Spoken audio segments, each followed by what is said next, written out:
Are you ready now? I'm ready now. You just, hold on, time out. You caught me off guard, man. All right, come on, let's do this again. Let me get in my car. You can just be, just, it ain't about nothing. You always trying to be extra. Bernie Mac. So Okay, I'm in here today. Got Kevin, neighborhood legend, man. What's going on? How you doing? I'm Kevin. I work with Father Factor Incorporated, and we're here with our trauma response community. Community engagement program. Trauma response community engagement program. It is a tongue twister. It's not super catchy. I got people that call it tricep. They be like, that's tricep, tricep. It's tricep though. It's TRECEP, y'all. It's the Trauma Response Community Engagement Program. TRECEP, Historic Anacostia. There we go. Sure. And my name's Kevin Fields, as I said earlier. We're one of the partners here in Historic Anacostia, along with Project Purpose and DM3, which is headed by Ms. Crystal McNeil. This is year 3 of this project that we've been working on. 3 or 4, yeah, 3. And our job has really been to connect people with the resources that they need over here in Historic Anacostia. Trauma-based resources, trauma-informed care to help them address all the issues and stuff that they may have. I just want to say I appreciate you coming on, and I got to give you your flowers for the community, right? Because without a doubt, man, you have the largest organization in Anacostia, man. And the reach is amazing. You got Cure the Streets, you got violence interruption with them and outreach workers, and then you got TRECEP and then other things you're doing, man. I just want to say we appreciate the work you do. You know what I mean? I always we always looked up to you growing up and things like that. You know what I'm saying? And I feel like your space was always a safe space. Like you could just come in there and talk. You having a bad day or you want some good energy, man. And we appreciate that. It's good to see like everything still working out, man. We definitely learned a lot from you, and love to see all the things that's going on.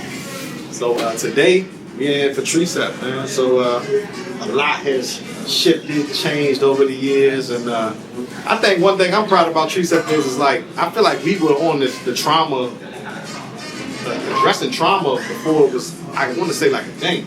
Right. And now you're starting to see it even in violence and intervention movements that like trauma response is like the focus point. Why do you think that's like important? Why do you think that trauma is such an important thing to address? Trauma is key. It's like the difference between being a specialist and a generalist. You know, a specialist is somebody who may come and fix the AC in your house.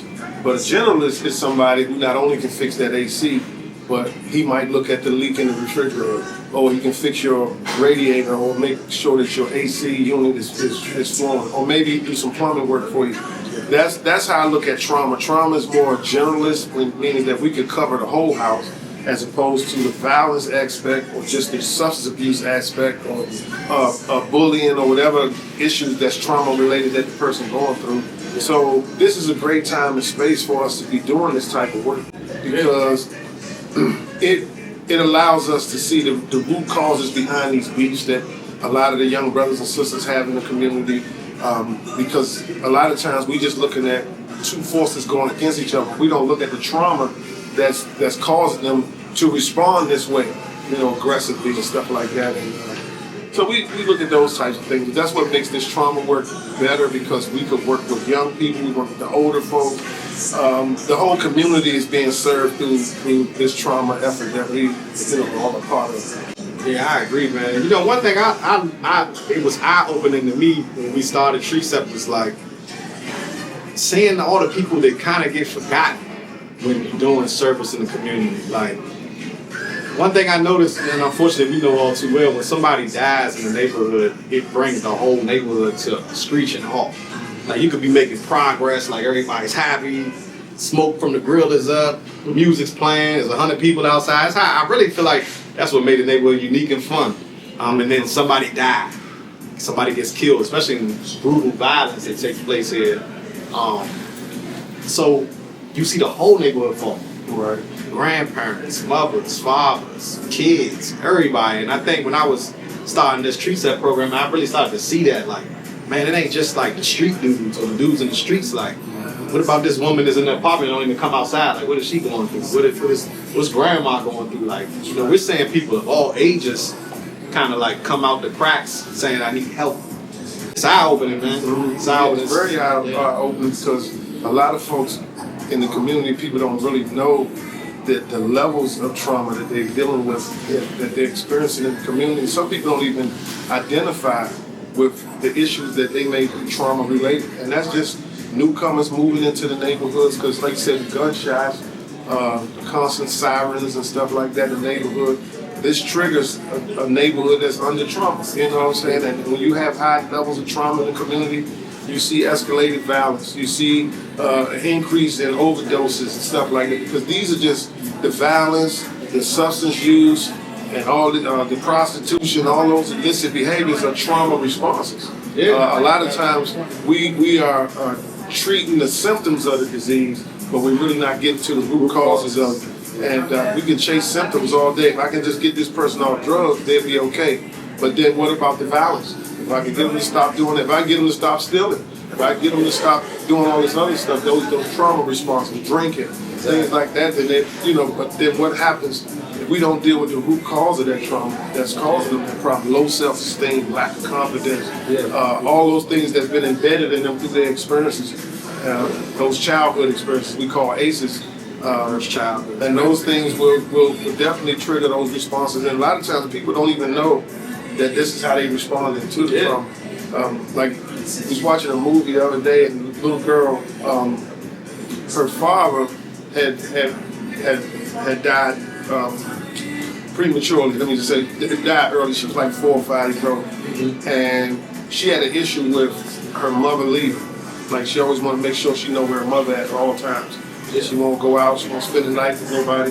And this is an older person now, 13 years old, but nobody was able to identify that this is a trauma response for her. Of course. For something that she don't even remember.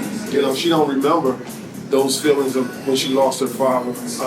So that's what is helping people to identify and see where they came from in this spectrum and how it's affecting them. But that really helped her once she began to see, I'm responding like this because I got some abandonment issues because of what happened when my father passed away.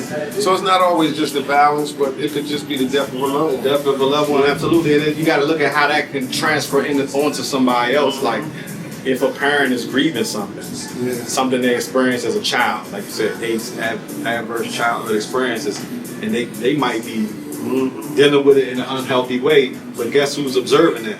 Children. That's right. Children are now neglected. Now she might not be working like she should be, so there ain't enough food in the house. Now that kid is out here growing up like, man, I'm being a little bit neglected. They don't realize that's what's happening, but subconsciously that's what's happening.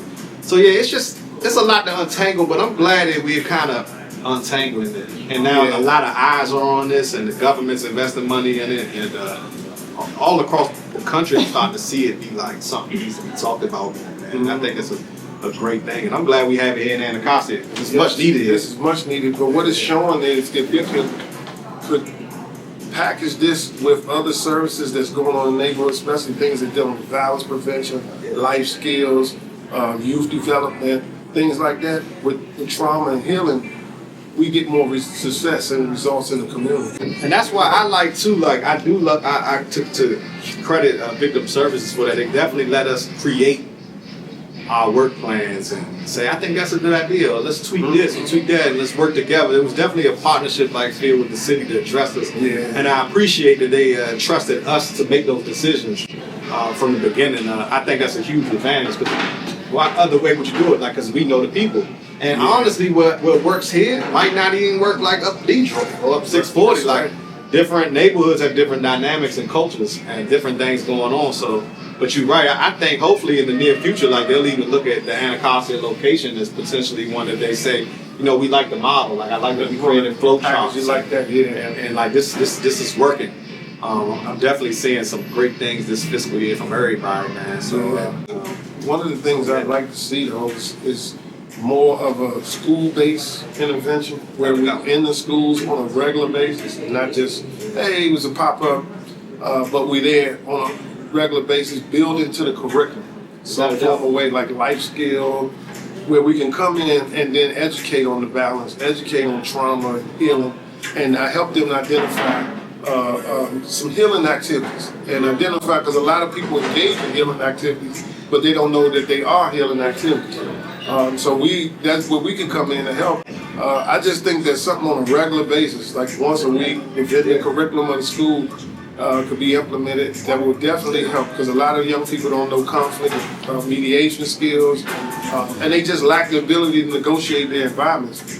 This would be one way that we could ensure that we keep peace in the community, because we have our ears in the schools. I mean, we've done this before. So Yeah, we had, man, I feel like we had that. yeah, when you was in Kramer, we had a good model that was working. Yeah, but what I will say is we actually had that right now in Sousa, Project Purpose. We're in there only 6 times a month, but we get that. But that's We good. get that time. It's just the expansion piece. I feel like the city doesn't always pour all their resources into the schools, or sometimes they put up red tape. Like, we don't want y'all to carry it in there, and I understand that too. Like, you don't want people to like get too comfortable in the school. Like, you want them out in the community. But yeah, definitely if we could, that's something we could definitely work on, especially in our neighborhood schools. And we have good relationships down there, which is great. I feel like, shout out to Dr. Mack, you know what I'm saying? Like, Dr. Mack always let us come in there and walk the halls and address anything. Yeah, he's been real helpful.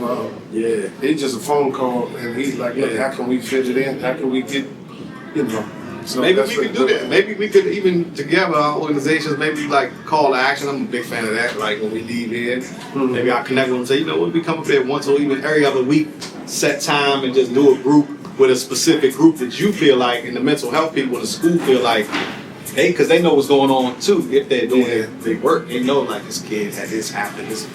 Get them with us, and you don't even have to address it like what we're doing, talking. Sometimes they don't even realize they're doing music or painting a picture or something like that is a form of therapy or healing.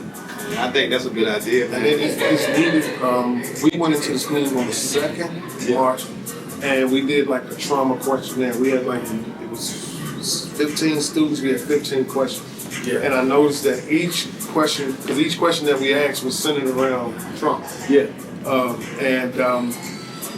None of the students could answer the question. They could not identify, get in touch with their emotions. And they were simple questions about what they like, about themselves, times where they felt at their best, things like that. Were simple questions. And they struggled with responses.